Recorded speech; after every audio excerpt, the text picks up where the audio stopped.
like the forbidden fruit right now. I want you, but I can't have you. I want to be you, but I don't like you. And it feels like the person that you're in separation with is projecting this onto the karmic and making the karmic almost pay for not being you, because for whatever reason, they don't feel like they can be with you. So they are with anyone, whoever, and the karmic has just realized that, like, if you didn't exist, if there wasn't anyone to be compared to, then this wouldn't be happening. But they figured it out. They either, this is something that's happened before and it's came up again, or they're just now figuring out that it's you that gets compared to. They're comparing them in the relationship to you and like almost trying to transform them into you. I love you unconditionally. Okay, so what's with this whole, and I'm hearing the word siren, office siren? There's something very forbidden about you. Like, why even deal with having a karmic relationship or karmic situations? It's because they don't feel like you two can connect. Like, they feel like that would be a very hard thing to accomplish, even if there is this unconditional love. And unconditional love can make, in separation and not being able to be together, could make people do some cray-cray things. And I feel like the person you're in separation with is being kind of cray-cray. A little egotistical, a little emotional too. I feel like you're leaving me behind. So it might not even be that it's their choice. It's their choice to be with the karmic, but it's not necessarily their choice on if they can be with you or not. It feels very forbidden. You could have possibly forbade this. I will wait for a sign from you. From you. Because you may not even want this. We both know I am not the one for you. You may not want this. And it's either that you don't want this and they know that you don't want this, or they know that you don't really want this. Like, whatever this person you are not with currently that's with the karmic, they know about themselves. They know about themselves. They wouldn't put you in a position, because I was getting like from part one, where you don't want to be in the karmic's position. So whatever way of life, lifestyle thing that's going on here, you don't want to be a part of. And honestly, your person who you're in separation from doesn't want you to be a part of either. They would rather recreate you, oh my gosh, that's awful, on a smaller scale. This is why we don't always hate on the karmics. Okay, this is exactly why right here, because this is a very karmic situation that got created from this person you're in separation with, who might be your karmic at this point. Because who does that? Oh, I can't have you. This is forbidden.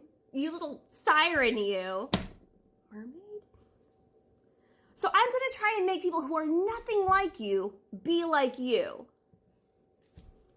And then get mad when they don't rise to the occasion, because... And then you can't really get mad at the karmic, because we've all been that person, okay? Where we know we're not who they want to be with, but we're gonna act up and do it anyways, for some kind of unhealed part of us is like, just love me. And the thing is, it's like, even if they do love the karmic, there's an unconditional love that comes with you. However, no. No. Jeez.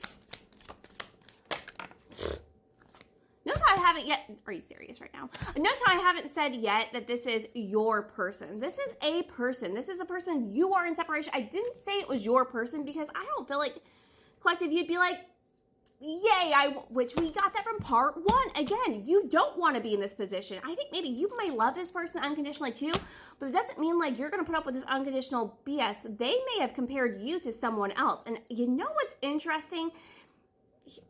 Ooh, heaven is a place on earth. I am getting that when this person compared you to someone, it wasn't even a real person. It was like an idea, like a fantasy.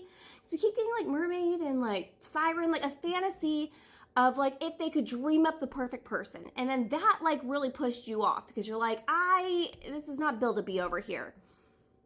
You may have entertained it. You may have even got like really mentally some effery going on here because of that. Because again, we've all been that kind of karmic who was just like, I'll be whatever you want me to be.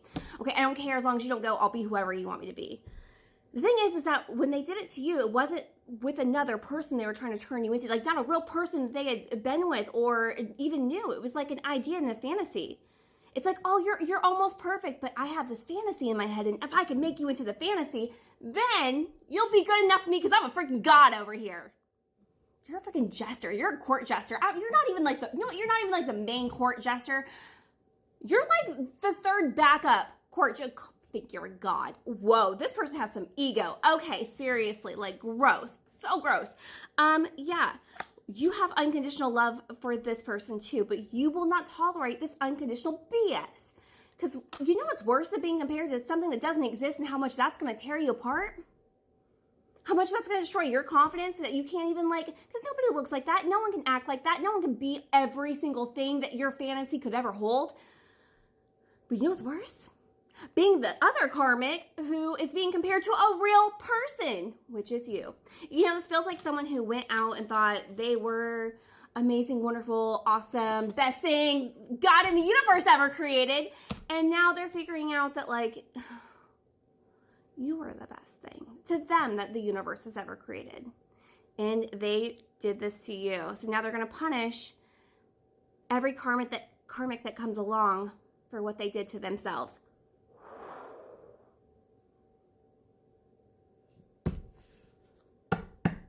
Why do you two love each other unconditionally? I get why this is like a forbidden thing, because you won't put up with the BS, and they destroyed your confidence in some kind of major way that they know you got boundaries. You got some boundaries. So what's with the unconditional love? Why? I mean, I know we can't really ask why do you unconditionally, because you just freaking do, but it doesn't mean that you put yourself in a position to get steamrolled.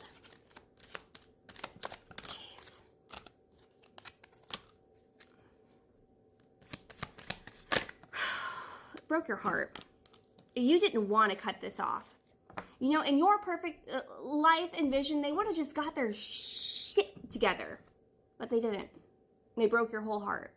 And in return, that broke their whole heart. So, we're all having fun here. So much fun. We're going to go to part 4 for TikTok subscribers and YouTube members. You all have a great day.